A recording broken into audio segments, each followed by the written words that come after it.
So, future of global English or global English language. We have learned that English language has become the global language, and there are many reasons that why English language has become the global language. We have learned that. We have also learned that how English language and culture predominates other languages. Many reasons are there that English language has become the global language. Today, we are in a position that how and what will be the future of global language, and what will happen next time in the status or on the status of global language, especially when English has become the global language.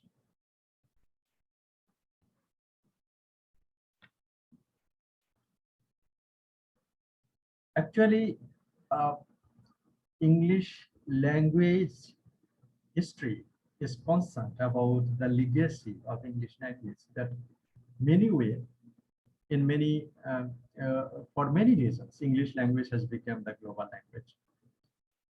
But uh, if we identify the major domains of modern society, we will have some uh, issues that might come forward to sustain the status of global English language. And so far, we are discussing about English language still in 2020 or 2021. In this age, we have understood that English language has become the global language, and it is still in its position or status of global language even in the 21st century. But what will happen next time? Our concern is to discuss about the history or the future of global language. In that case, we can't say without doubt that what will happen about the future of global language. Will English language will English language be predominant? Uh, will um, will be having its status in the next time? We should be careful because we know the history that in Middle Age, Latin became the global language or the language of academics, and the classical language, Latin language became. So it was the scenario that created in the Middle Age that if any people would say that in Latin language will die next time, not die, Latin language will not be used by many people all of the world, the people would start laughing. What sort of thing you are talking about? That means Latin in Middle Age was a very dominant language in academia, in religious factors, and also in international affairs and others.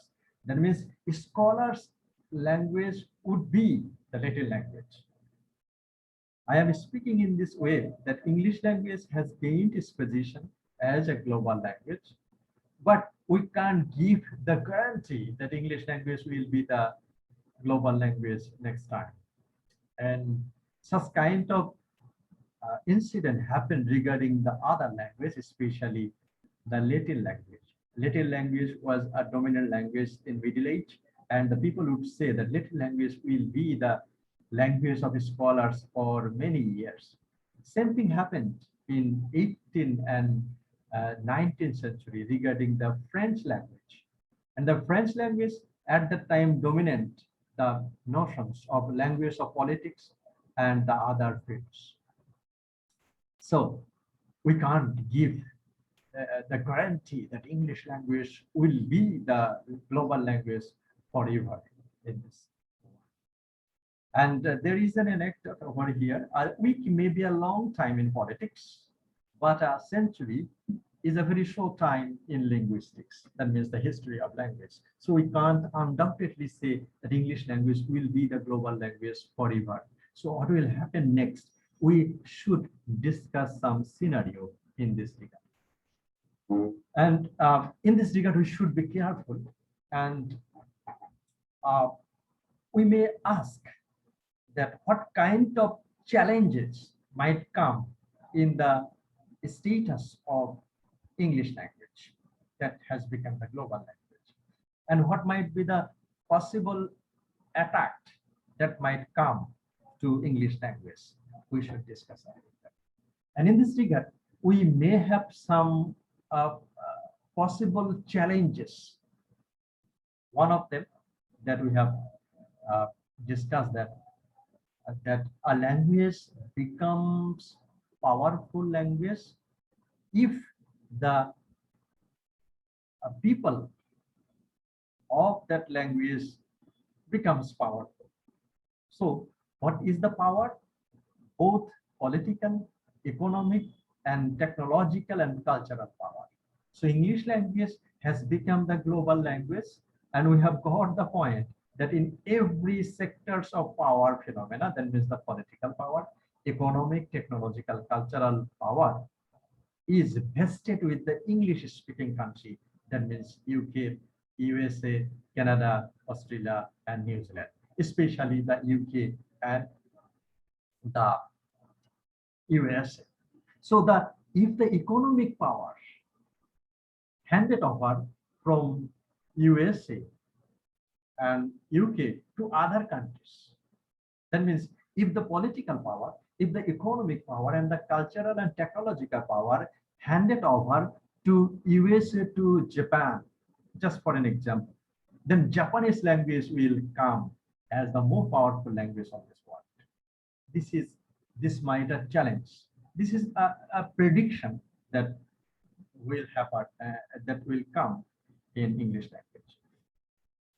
Another thing is that political factors might make a group of people within the country, or even the whole countries or the group of countries, antagonistic to English language.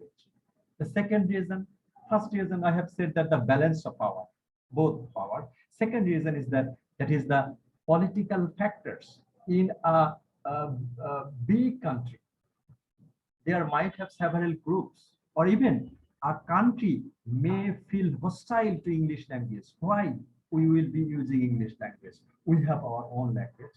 So such kind of antagonistic and hostile attitude towards English language might be a challenge for its status as a global language. Again, such kind of national language or ethnic language might uh, disrupt the ability of English to function as a global language. And what is their point? It is their point that we live in a country, we have our language, we have our own culture. So why we are bound to use English as an international language? So this is their attitude. That means the national identity vested in the identity of the ethnic language. So such kind of pressure may come in front of English language, and that will push English language as secondary language. Either a country's ethnic language will be the uh, powerful language regarding the country in which the hostile situation would be created. Uh, in this regard, the most important prediction might come that a language fragments into mutually unintelligible varieties in much the way the vulgar Latin did a millennium ago. Okay. So one thing might come in a challenge that if we study a thing, or if we study something in my own language, that means my mother language, it would be easier for me to understand the topic. If I study a thing in Bengali language, I can learn that thing easily. But if I study a thing in English language, it would be a bit tough for me to understand the topic. It is one of the causes that the many countries might put forward. That is, the English language is not easily understandable to the many ethnic group of Bangladesh or in other countries. Okay. So we can't understand English. We understand our mother tongue easily. That might be another point. And such kind of issues came in front of Latin language in Middle Ages. That means in Middle Ages, it was said that native language is a very tough language, so we can't understand easily the native language. So they moved forward to other language. So we will be discussing such kind of possibilities. That what are the possibilities we have discussed? That means the balance of power, linguistics power, political power, economic power, and the technological power. If the power moves to English-speaking country to other language-speaking country, so that language will be the powerful. Again, there might have some antagonistic attitude or the hostile attitude to English language, and such kind of hostile attitude will be arise from the community's identity. They will say that our language will be our identity. So why we are bound to speak in English language? This is another point. Another point might have that the understandable capability. That means every country will have their own language, and for this reason, they may put the logic that we learn easily if I learn by my own mother tongue. So it would be tough for me to understand a thing if I study it in English language. So these are the challenges that might come in the future status of global language.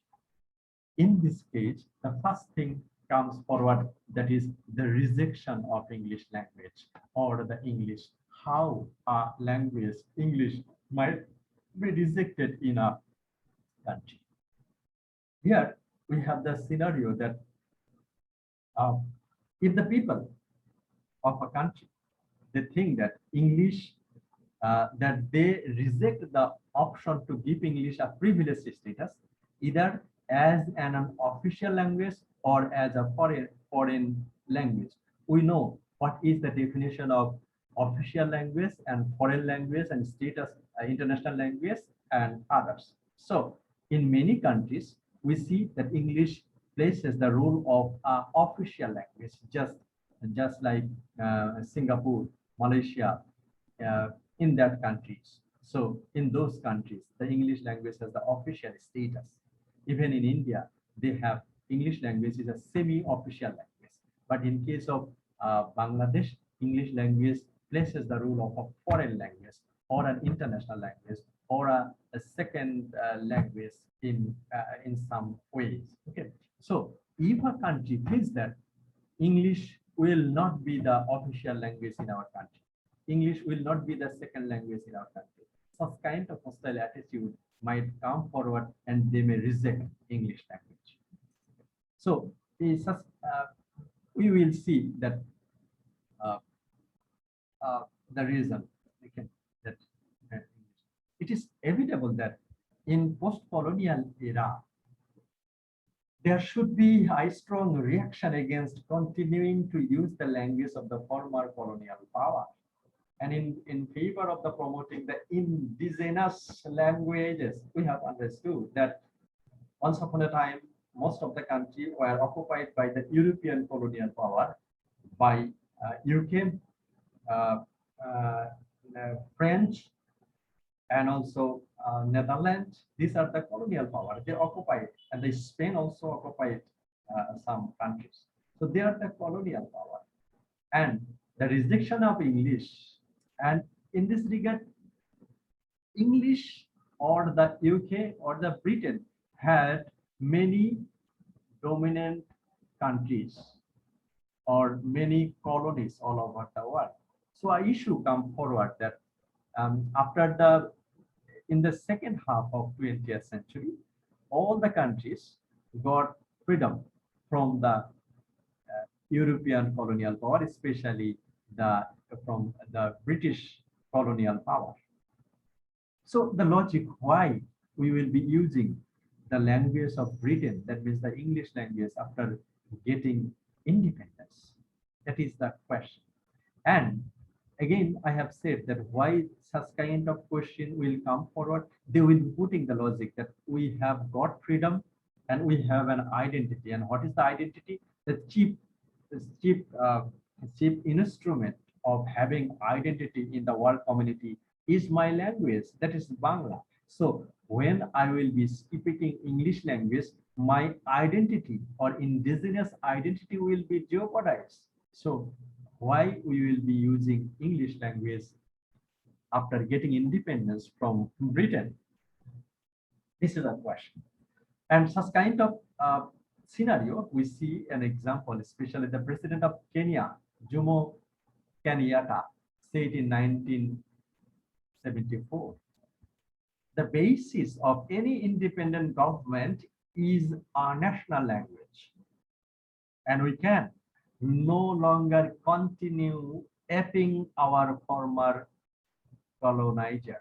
Aping, that means doing subservient activities, doing the uh, doing loyal activities to the colonial countries. So this man, the president of Kenya, he said that why we will be using English after getting independence? Gandhi, another writer, in 1908, puts the point more emotively. Gandhi is the name of the writer. He said that to give millions a knowledge to English is to enslave them. Is it not a painful thing that if I want to go to the court of justice, I must employ the English language as a medium? That when I became a barrister, I may not speak my mother tongue, and that someone else should have to translate to me from my own language? Is this not absolutely absurd? Is it not a sign of slavery? So Gandhi in 1908, he puts this more emotively. He said that we speak English language is good if we study higher education, especially in law from UK, that is called bar of law, that is the barrister. We are bound to speak in English language. So Gandhi put that such kind of attitude to English language is a kind of slavery. So we should get rid of, indirectly, Gandhi puts that opinion that we should get rid of such kind of linguistic slavery. How can it happen? And you know the name of Ngugi wa Thiong'o. Ngugi wa Thiong'o, a Kenyan author, who chose to reject English as the medium of expression of his work in favor of Gikuku and Kiswahili. Kiswahili and Gikuku, these two languages used in Kenya.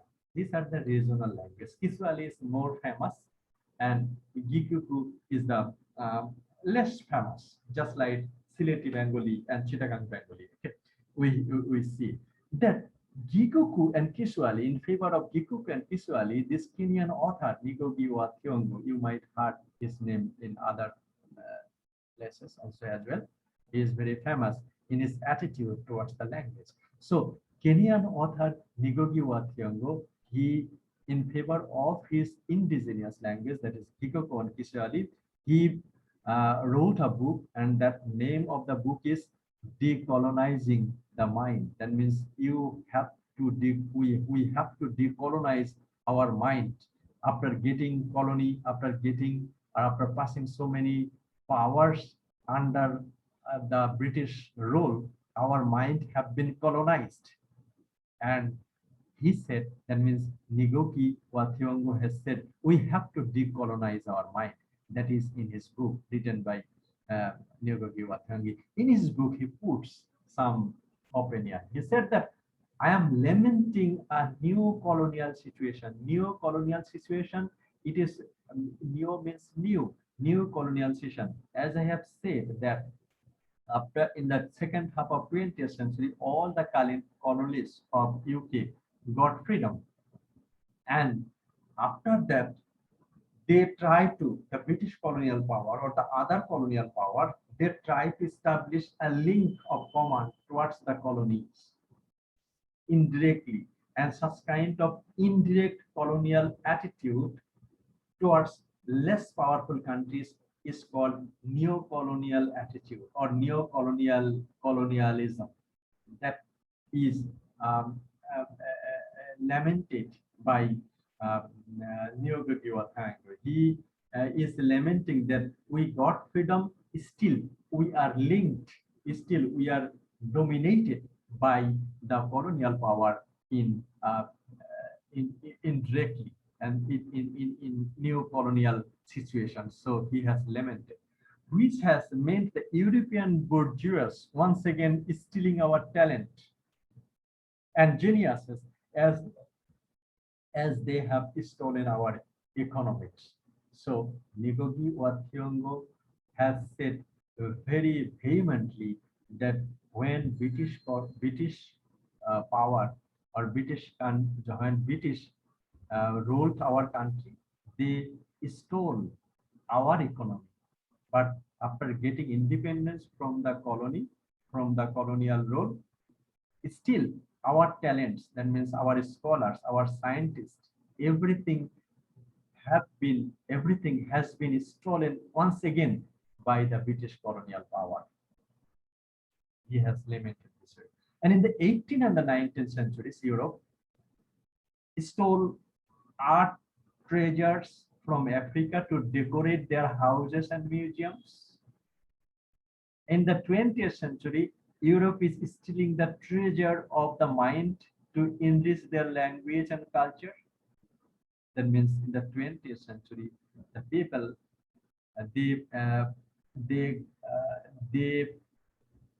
what should I say, the important scientist and the important scholar, they travel to UK or USA or in Europe for having better situation or atmosphere for their pattern.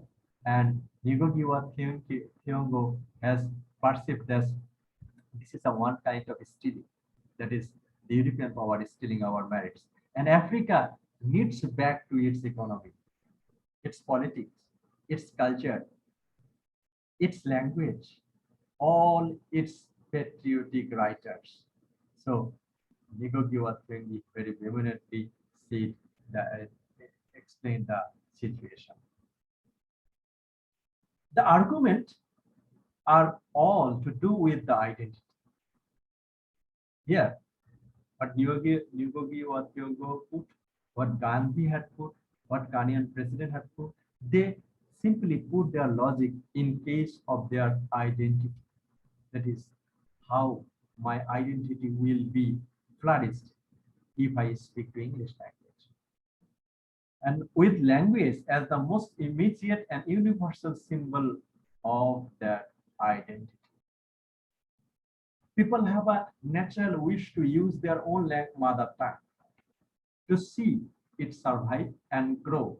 And they do not take kindly when the language of another culture is imposed on them. So people think in such a way that they will be speaking their own mother languages. Here is another extract from the Decolonizing the Mind, in which Ngugi wa Thiong'o remembers his school days. English became the language of my formal education. So when Ngugi wa Thiong'o had been studying in his school, in that school, English became the language of formal education. In Kenya, English became more than a language, it was a language, and all the others had to bow before it in deference. So English was not only a language of education in Kenya, but the Kenyan people had to respect this language. That was the attitude in Kenyan people when Kenya was the colony of Britain. Thus, one of the most humiliating experiences was to be caught speaking Gikuku in the vicinity of the school. So Ngugi wa Thiong'o has put that if any boy speaks Gikuku a regional language is Kinoka, in a school or in a school campus, what will happen then? The culprit was given corporal punishment, 3 to 5 strokes of the cane on beer paddocks, or was made to carry a metal plate around the neck with inscription such as "I am stupid" or "I am a donkey." So this is the situation of Kenyan school. That if a boy speak, speaks mistakenly Gikuki, Gikuki, Gikuku within the English school campus, he was punished. That means his backside will be beer open and 5 stroke of cane or sticks on the beer paddocks and such kind of placard. He had to carry on his neck. So that is a very humiliating situation that happened in Canada. It is not difficult to see how antagonism to English can grow with such memories. So these are the memories the people of Kenya had in their mind. Equally, it is easy to see how ambivalence can grow. Many writers in the countries of the outer circle see themselves as facing a dilemma. If they write in English, their work will have the chance of reading a worldwide audience, but to write in English may mean sacrificing their cultural identity. So at present, the scenario is that if any writer writes a thing in English, they will have more audience, but at the same time, they are not writing in their own language. So they are in a critical situation. What they should do, that this situation might be uh, eradicated in some way. On the other, on the whole, the former colonies of British Empire have stayed with English, but there are some famous instances of distancing or rejection. However, some countries they have rejected the English language having or having a linguistics identity. In Tanzania, for example, English was jointly official with Swahili in 1967. Sorry. In Malaysia, the National Language Act in 1967, this established the English as a joint official language and given sole status to Malay. So in Tanzania and in Malaysia, they have rejected English language and they have put their own regional language or own language as the official language of the country. On the other hand, English has been to increase its prestige in several countries which were formerly part of other empires. Just for an example, uh, Algeria was a former French colony. They have made English a foreign language, cheap foreign language in schools and replacing the French. So that happened in 1996. So in such a situation, some countries reject English language, but some countries also accept English language. Reject Tanzania and Malaysia, they have rejected English language. However, Algeria has accepted English language. This is the situation. And there are also economic arguments which might persuade a country to reduce its investment in the English language. Even uh, there is also an economic concern that one, the identity about the ethnic culture. Suppose if we study in English medium school, if anybody in Bangladesh wants to study in English medium school, they have to spend a lot. If we want to learn English language through your own cost, then a family has to spend a lot for learning English language. So this is the scenario and situation. A country might see its economic future as operating more on a regional than a global level, and thus devote extra resources to fostering a local lingua franca. And for this reason, uh, economic situation is also another point that many countries will put emphasis that they will be investing much for learning or initiating their local language rather than English language. The Spanish-speaking countries of Latin America could throw their weight behind Spanish, for example, or the countries of North Africa behind Arabic. So this is the situation. The Latin American countries spend much for Spanish, and even North Africa might spend more on learning Arabic language. Hindi, Russian, and German are other examples of language which have traditional presence within a number of geographical adjacent countries. So Russian, German, and Hindi. These languages are also have their position in some locality in their area. The immediate benefit of switching a language already well established in the locality could outweigh in their mind, and the longer term benefits of introducing English. So this is the scenario, and they might want to put one no part of a global economic village and dismisses the possibility as a pipe dream. The current debate on the merits and demerits of European Economic Union suggests that the benefits are not always clear. So the need for intelligibility and the need for identity often pull people and countries in opposing direction. Okay, so another thing, that intelligibility, that means the easy to understand, and the need for identity. Local language is needed for identity, and also international language or the global language is also a way to enter into the global community. The former motivates the learner of an international language, that means the intelligibility, with English is the first choice in most cases, and the latter motivates the promotion of ethnic language or culture. So in one hand, their own local language, in another hand, the international community, the foreign community. The conflict of common consequence when either position is promoted intensively, in intensity. There are ways of avoiding such conflict. So such kind of conflict can be avoided in a way, notably in the promotion of bilingual or multilingual policies. Okay, so the bilingual or the multilingual policies might solve such kind of conflict. That means a country will promote both local language or international language or foreign language. But bilingual policies are expensive to research in both time and money, and they require a climate to corporate, which for historical reasons often doesn't exist.